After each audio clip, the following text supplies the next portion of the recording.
அப்பா மரித்த அந்த டைம்ல வந்து குமரிமுத்து, அதாவது அப்பா பெயர் போடாம சிரிக்கக்கூடிய நபர் வந்து குடும்பம் பிச்சை எடுக்குது அப்படின்னு சொல்லி எல்லாம் வந்து எழுதினாங்க. குடும்பத்தையே வந்து அதீதமா பாதிச்சுது. எனக்கு அதுதான் புரியல. ஏன் வந்து உண்மை இல்லாத ஒரு விஷயத்தை எழுதுறாங்க? இத பார்த்துட்டு அத்தனை பேர் ஃபோன் பண்ணுவாங்க. இல்ல உங்க உங்க அப்பா கஷ்டப்பட்டாராமே, உங்க அப்பா வந்து மரிக்கும்போது பணமே இல்லையாமே, இவ்ளோ சம்பாதிச்சாரு, அது பண்ணாரு, இது பண்ணாருன்னும் போதெல்லாம் என்ன சொல்ல முடியும்? அதெல்லாம் ஒரு பெர்சன்ட் கூட உண்மையே கிடையாது. அந்த எந்த ஒரு விஷயமுமே உண்மை கிடையாது. அத பத்தி பேசுறவங்களுக்கும் ஃபேமிலி இருக்கு இல்லைங்களா? அப்போ அப்போ ஒரு ஒரு ஒரு ஒரு தவறான ஒரு நியூஸ் வந்தா அந்த குடும்பம் எவ்ளோ ஃபீல் பண்ணும் அப்படிங்கிறது கூட ஏன் யாருக்கும் தோணல அப்படிங்கிறது இப்போ வரைக்கும் எனக்கு அது தெரியல.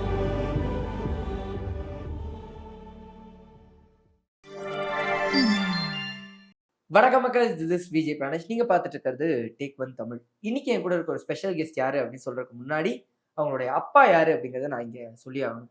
அவர் அந்த பேட்டியில என்ன சொல்லியிருப்பாருன்னா, இன்பத்தில் சிரிப்பவன் அதிர்ஷ்டசாலி, துன்பத்தில் சிரிப்பவன் ஞானி, தெரிந்து சிரிப்பவன் நடிகன், தெரியாமல் சிரிப்பவன் ஏமாளி, உழைப்பில் சிரிப்பவன் உயர்ந்த மனிதன் அப்படின்னு சொல்லிட்டு அந்த சிரிப்பை பத்தி அவ்வளவு விளக்கம் சொல்லியிருப்பாரு. அது கேட்கும்போது எனக்கு ரொம்ப ஸ்பெஷலா இருந்தது. இன்னைக்கு குமரிமுத்து சாரோட டாட்டர் எலிசபெத் குமரிமுத்து தான் இருக்காங்க. அவங்க கிட்ட நிறைய விஷயங்கள் அவங்க கடந்து வந்த பாதை பத்தியும் அவங்க அப்பா பத்தியும் கேட்டு தெரிஞ்சுக்க போறோம். வாங்க பேசலாம். வணக்கம் மேம். வணக்கம். அப்பாவை பொறுத்த வரைக்கும் ஒரு என்ன சொல்றது, சினிமாவில் அவர் காட்டப்பட்ட முகம் வேற, நேர்ல ஒரு முகம் வேற இல்ல. ஏன்னா சினிமால அவர் வந்து ஒரு காமெடியனா, எல்லாத்துக்கும் ஃபன்னா எடுத்துட்டு வர ஒரு பர்சனா, அப்படி சிரிச்சுட்டே இருக்கிற ஒரு பர்சனாவும், நேர்ல அவருக்கு வேற ஒரு முகம் இருந்தது. ஆமா. கண்டிப்பா நேர்ல வேற முகம் அப்படிங்கிறது வந்து மிகுந்த அறிவாளி. ஆ. ரொம்ப புத்திமான். ஆ எல்லாத்துக்கும் மேல வந்து அதீத அன்புள்ளம் கொண்டவர். ஓகே. அதீத அன்பு, அதீத அன்பு. ஆ எனக்கு தெரியல. எனக்கு தெரிஞ்சது நான் சொல்றேன். அப்பாங்கிறதுக்காகவும் நான் அத பதிவு பண்ணல. ஆனா அவருடைய குணமே வந்து யார குறித்தாவது உடனே அந்த அன்பு தான். அவரு வெளிப்படுறது வந்து அந்த அன்பு தான். ம். அதீத அறிவு. ஏன்னா இப்ப சினிமால தான் அவருடைய தொழில் தான் வந்து நகைச்சுவை நடிகரா இருந்தது. ஆமா. ஆனா உண்மையாவே அப்பா வந்து எல்லா காரியத்திலயும் அதீத அறிவுடையவரா இருந்தாரு. அது யாருக்கும் வந்து தெரியல. உண்மையாவே வந்து அவர் மரித்த பிறகு தான் அத பத்தியே பேச ஆரம்பிச்சாங்க இல்லையா? கரெக்ட் தான். ஏன்னா அதுவரைக்கும் நகைச்சுவை நடிகர், நகைச்சுவை நடிகர்ன்னுட்டுன்னு அவரு கண்ண வச்சு கிண்டல் பண்ணாங்க. ஆமா. இல்லைங்களா? அவரு உருவத்த கேலி செஞ்சு கிண்டல் பண்ணுவாங்க. அவரு சிரிக்கிறா மாரி சிரிச்சு காட்டுங்க. இதுதான் இருந்தது அப்பா வந்து ஆமா. உயிரோட இருக்கிற வரைக்கும். அவர் மரித்த பிறகு தான் அந்த ஒரு வீடியோ வந்தது இல்லைங்களா? தமிழ் இலக்கியம். ஆமா. சோ அதுக்கப்புறம் தான் எல்லாருக்குமே அது தெரிய வருது. அப்ப குமரிமுத்துவ வந்து சினிமா இந்த மாதிரி யூஸ் பண்ணல. ம். அவரு நகைச்சுவை நடிகராவே ஆமா. சினிமா துறை யூஸ் பண்ணிடுச்சு, மிஸ் பண்ணிடுச்சுன்னு தான் நெறைய எல்லாருமே கமெண்ட்ஸ் அத பத்தி தான் எல்லாம் ஃபீல் பேசுனாங்க. பண்ணாங்க ஆனா. அப்பாக்கு மியூசிக் நாலேட்ஜ் ரொம்ப ஜாஸ்தின்னு சொல்லிட்டு கேள்விப்பட்டேன். அத கண்டிப்பா. பத்தி சொல்லுங்க. ஆமா. ஏன்னா நிஜமாவே அது யாருக்குமே தெரியாது. ஆ. அப்பாக்கு வந்து இசை ஞானமும் உண்டு அப்படிங்கிறது. நெறைய நல்லா பாடுவாங்க. இப்ப கூட ஒரு ஒரு இது போயிட்டுருக்கு. ஒரு ரீல் நான் ஒண்ணு பார்த்தேன். அப்பா வந்து கிறிஸ்தவ மீட்டிங்ல ஒரு பாட்டு பாடியிருந்தாங்க. அது ஓகே. பயங்கர வைரலா போயிட்டு இருந்தது. அந்த மாரி கிறிஸ்தவ மீட்டிங்லலாம் அதிகமா நல்லா பாடுவாங்க. அப்போ இசை வாசிக்கிறவங்க இந்த தபேலாலாம் வாசிக்கும்போது, ஏதாவது ஒரு நோட் தப்பு பண்ணா, உடனே அப்படியே ஸ்டாப் பண்ணிருவாங்க அப்பா அந்த இடத்துல. அது அவ்வளோ பெரிய மீட்டிங் அதெல்லாம் யோசிக்க மாட்டாங்க. ஆனா அவருக்கு அத ஏத்துக்க முடியாது. அந்த தப்பா வாசிக்கிற இத ஏத்துக்கொள்ள முடியாத ஒரு காரணத்தினால அத நிறுத்தி, அங்கேயே அவங்களுக்கும் சொல்லிக் குடுப்பாங்க. அந்த ஒரு ஆமா, இடத்திலேயே. ஆமா. தபேலா மத்த எந்த மியூசிக் இன்ஸ்ட்ருமென்ட் வாசிக்கிறவங்களுக்கு, அவங்களுக்கு அந்த நோட்ட சொல்லிக் குடுத்து, அதுக்கப்புறம் அது பாடுவாங்க. ஆனா உண்மையாவே வந்து அந்த அளவுக்கு ஏன்னா நல்ல ஞானம் உள்ளவங்க ஏன்னா தபேலா அவங்க எவ்வளோ கத்துட்டு தானே வருவாங்க. ஆமா. ஆனா அவங்களே எனக்கு பதிவு பண்ணது என்னன்னா, "ஆ நாங்க தப்பா வாசிக்கிறத அப்பா எப்படி கண்டுபிடிச்சிடுறாங்க?" அப்படின்னு தான் கேட்பாங்க. அதேபோல அப்பாக்கு வாசிக்க வரணும்னா கொஞ்சம் பயப்படுவாங்க. ஆ. ஏன்னா இவரு கரெக்ட்டா ஆமா. கண்டுபிடிச்சிருவாரு அப்படின்ட்டுன்னு. அப்ப என்ன ஒருத்தர் கேட்டாங்க, ம் அ "ஐயா எங்க இசை கத்துக்கிட்டாரு?" ஏன்னா இந்த அளவுக்கு அவரு இதுவா இருக்காரு. ஆனா எங்கேயும் கத்துக்கல. எல்லாம் அந்த கேள்வி ஞானம் மட்டும் தான். இசை. அதுதான் நான் சொன்னேன்ல, அவரு ம். அதீத அறிவு. கடவுள் வந்து அவருக்கு கொடுத்தது ம். அதீத அந்த ஞானம். எதையுமே வந்து ரொம்ப நல்லா கத்துக்குவாரு. கண்டிப்பா. அப்பாக்கு வந்து ஒரு அதீத தமிழ் பற்று இருந்தது. அது லேட்டரா தான் எல்லாருக்குமே கண்டிப்பா. தெரிஞ்சது. உங்களுக்கு வந்து முதல்ல இருந்தே அவருக்கு தமிழ் ம். மேல் இருக்கிற பற்று ம். தெரிஞ்சிருக்கும். ம். உங்கள ஆக்சுவலி எந்த மொழி கல்வியில சேர்த்திருந்தாரு? தமிழ் பத்தி உங்ககிட்ட அதிகமா பேசுறது உண்டா? எங்கள தமிழ் மீடியம் தான் சேத்தாங்க. ஓகே. ஆமா. தெரியல. இங்கிலீஷ் மீடியம்லாம் எங்கள அந்த அந்த டைம்லலாம் சேர்த்ததில்ல. நான் படிச்சது எல்லாமே தமிழ் மீடியம். காலேஜ்ல கூட நான் தமிழ் மீடியம் தான் படிச்சேன். ம். எனக்கு இங்கிலீஷ் மீடியத்துல அப்பா சேர்க்கல. ஆனா நானா விவரம் தெரிஞ்சு எனக்கு நல்லா ஞாபகம் இருக்கு. 9th ஸ்டாண்டர்ட் வரும்போது நான் கேட்கிறேன் அப்பாட்ட, என்ன ஏன் தமிழ் மீடியம் சேர்த்தீங்க? ஆ. நான் இங்கிலீஷ் மீடியம் நான் ஜாயின் பண்ணிக்கிறேன் அப்படின்னு சொன்னதுக்கு அப்பா ஒத்துக்கல. வேண்டாம் நீ தமிழ்ல படி. தமிழ் ரொம்ப அது ஒரு நல்ல மொழி. நீ தமிழ்ல படின்னு தான் சொன்னாங்க. ம். அது என்ன ஆயிடுச்சு, அந்த இங்கிலீஷ்ல படிக்காததுனால அந்த தமிழ் தமிழ் தமிழ்ன்னு வந்துட்டு காலேஜ்லயும் வந்து நான் தமிழ் மீடியம் தான் நான் எடுத்து படிச்சேன். இப்ப வரைக்கும் தமிழ் தான். ஆ ஆமா. அது ஏன்னு தெரியாது. அப் அப்பாக்கு அது தமிழ் அவர் சொல்லணும்னா சொல்லுவோம்ல அவரோட உயிர் மூச்சுங்கிற மாரி. ஆமா. ஆமா. தமிழ் பற்று அதீதம் அப்பாக்கு. அதனால நாங்க எல்லாருமே தமிழ் மீடியம் தான். உதவின்னு வந்து கேட்டா டக்குன்னு ஏமாந்துருவாரு. பொய்யா சொல்லி உதவி கேட்டா கூட ஆமா, ஏமாந்துருவாருன்னு கேள்விப்பட்டேன். ஆமா. அத பத்தி சொல்லுங்களேன். அப்படி நாங்க நெறைய ஏமாந்துருக்காரு? எங்களுக்கு தெரிஞ்சிடும். ம். ஏன்னா, அப்பாக்கு அந்த உதவுற குணம்.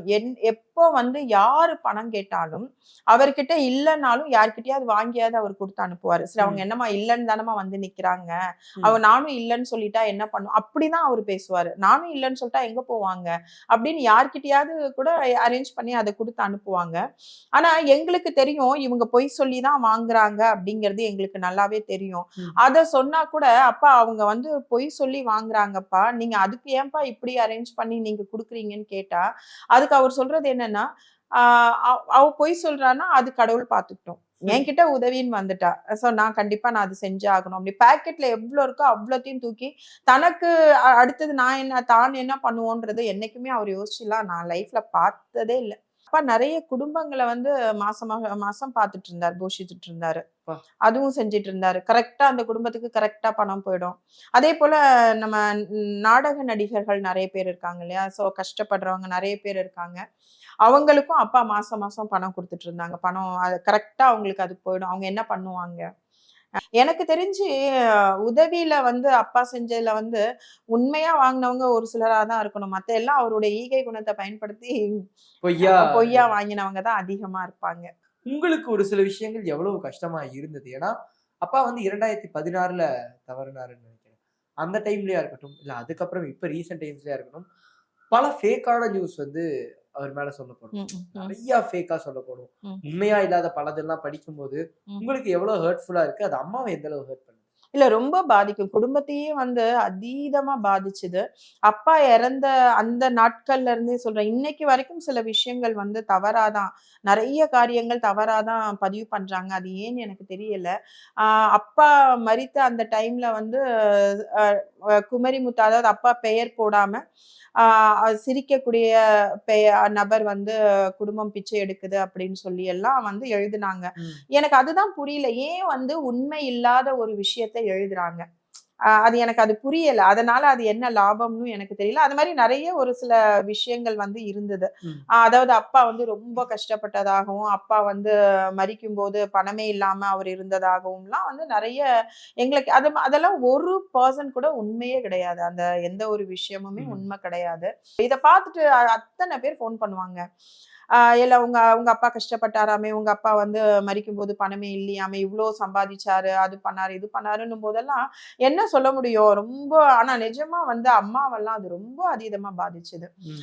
நான் திரும்ப திரும்ப எல்லாருக்குமே நான் பதிவு பண்ற ஒரே ஒரு விஷயம் என்னன்னா, சொத்து சேர்க்கலங்கிறது வேற இல்லைங்களா? அது ம். வந்து வறுமையில சொத்து இருக்கிறவங்க. அது வேற. சொத்து சேர்த்தா தான் ஒருத்தர் வந்து பணக்காரர் அப்படிங்கிறது எப்படி இவங்க முடிவு பண்றாங்கங்கிறது எனக்கு இப்ப வரைக்கும் அது புரியல. ம். சொத்து சேர்க்காம போனதுக்கு காரணம், இவரு வர அவ்ளோ பணங்களையும் வந்து அவரு தர்மம் பண்ணினது. ஓகேங்களா? ம். உதவின்னு கேட்டு வர அத்தன பேருக்கும் அவர் குடுத்ததுனால, அவரால சொத்துகள் வாங்க முடியல. அவ்வளதான். மற்றபடி வாழ்க்கை அவ்ளோ நல்லா இருந்தது இல்லையா? இப்போ இவ்ளோ பேருக்கு ஹெல்ப் பண்றவரு அப்ப குடும்பத்த விட்டுருப்பாரா? கரெக்ட்டு தான். கரெக்ட்டுங்களா? அப்போ வந்து எங்களுக்குரியது அவர் எல்லாமே திருப்தியா செஞ்சாரு இல்லையா? எங்க 4 பிள்ளைகள் இருந்தோம். 4 பிள்ளைகளுக்குரிய எல்லா கடமைகளையும் அவரு ரொம்ப திருப்தியா அவர் செஞ்சாரு இல்லையா?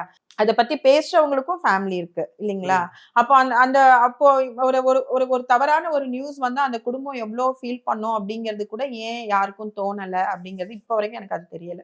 ஆனா அது அம்மாவ இப்போ நீங்க வந்து ஓரளவுக்கு திங்ஸ் அண்டர்ஸ்டாண்ட் பண்ணி பேசுறீங்க. அம்மாவ அது எந்த அளவு பாதிக்குது? அம்மாக்கு அம்மா எந்த மாரி வந்து இப்போ என்ன ஆயிடுச்சுன்னா, அவங்களுக்கு உடம்பு முடியாம போகுது. இந்த மாரி நெறைய இப்போ ஒண்ணும் இல்ல. இன்டர்வியூ வந்து இப்போ நெறைய கடவுள் கிருபையில கொஞ்சம் இன்டர்வியூஸ் வந்தது. அப்ப அந்த இன்டர்வியூ குடுக்கும்போது, அவங்க வந்து வேற மாதிரி அத பேட்டி உள்ள குடுக்குறது வேறையா இருக்கும். ம். ஏதாவது ஒரு வார்த்தை சொல்லுவோம். அத எடுத்து மேல போட்டு தம்ப்நெயில்ல வச்சு பேசின விஷயங்கள்.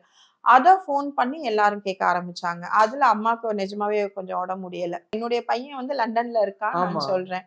அப்போ எப்படி குமரிமுத்து குடும்பம் கஷ்டப்படுதுன்னு எப்படி எழுத முடியும்? கரெக்ட் தான். புரியுதுங்களா?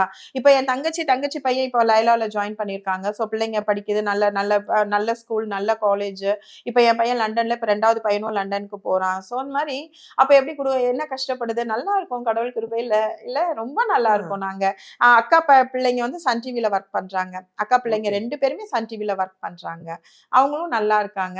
ஏன் இத மாரி எழுதுறாங்கன்னு எனக்கு தெரியல இன்னி வரைக்கும். ஆனா இன்னும் அந்த ஒரு வருத்தம் மட்டும் முடியவே ரொம்ப மாட்டேங்குது. இருக்கு, ரொம்ப இருக்கு. அதாவது உண்மைய எழுதணும் இல்லையா? உண்மைய சொல்லணும். அத விட்டுட்டு இல்லாதத ஏன் சொல்றாங்கன்னு தெரியல இப்ப வரைக்கும். கண்டிப்பா. அது ம். மேபி கொஞ்சம் இதுக்கப்புறம் ஸ்டாப் ஆனா நல்லதுன்னு நானுமே இல்ல ரொம்ப நல்லது. ஏன்னா நெனைக்கிறேன். இவங்க ஸ்டாப் பண்ணிட்டாங்கன்னா, அம்மா ரொம்ப சந்தோஷமா இருப்பாங்க. நாங்க ரொம்ப சந்தோஷமா இருப்போம். நாங்க எங்க வேலைய நாங்க பார்க்கலாம்ல. இது கரெக்ட் ஒரு தான். மாதிரி ஒரு மன உளைச்சல தானே உண்டு பண்ணுது இல்லையா? ஆனா ரொம்ப நன்றி உங்களுக்கு.